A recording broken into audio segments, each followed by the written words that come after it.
Hey there folks! Tonight we're diving into the wild world of prisons, specifically comparing the systems in Norway and the good old US of A.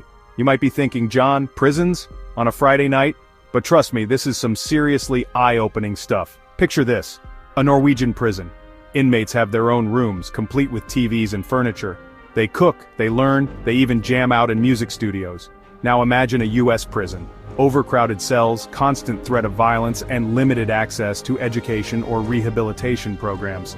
Not exactly a walk in the park, right? But this stark contrast isn't just about aesthetics or comfort. It reflects vastly different philosophies at the heart of each nation's approach to criminal justice. So, buckle up, because we're about to explore why these two countries are worlds apart when it comes to dealing with those who've broken the law. Let's cut to the chase.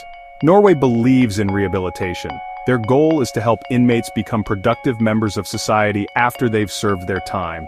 It's about understanding the factors that led to their crimes and addressing those issues head-on.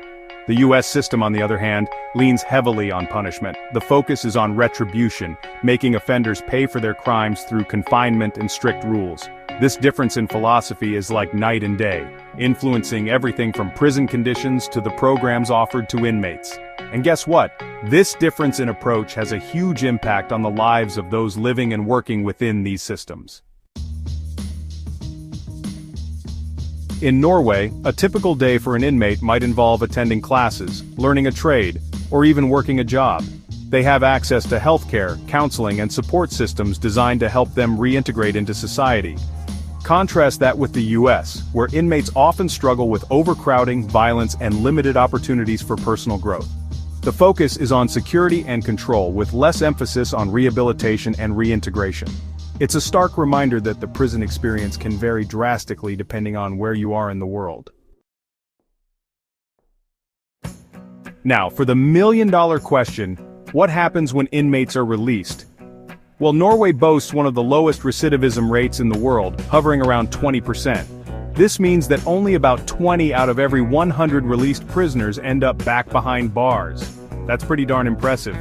The US, however, paints a different picture. With a recidivism rate around 75%, it's clear that the current system isn't exactly breaking the cycle of crime. So, what's the takeaway? Norway's focus on rehabilitation seems to be working, resulting in safer communities and a more humane approach to criminal justice. Meanwhile, the US system, with its emphasis on punishment, faces an uphill battle against high recidivism rates and the social and economic costs that come with them.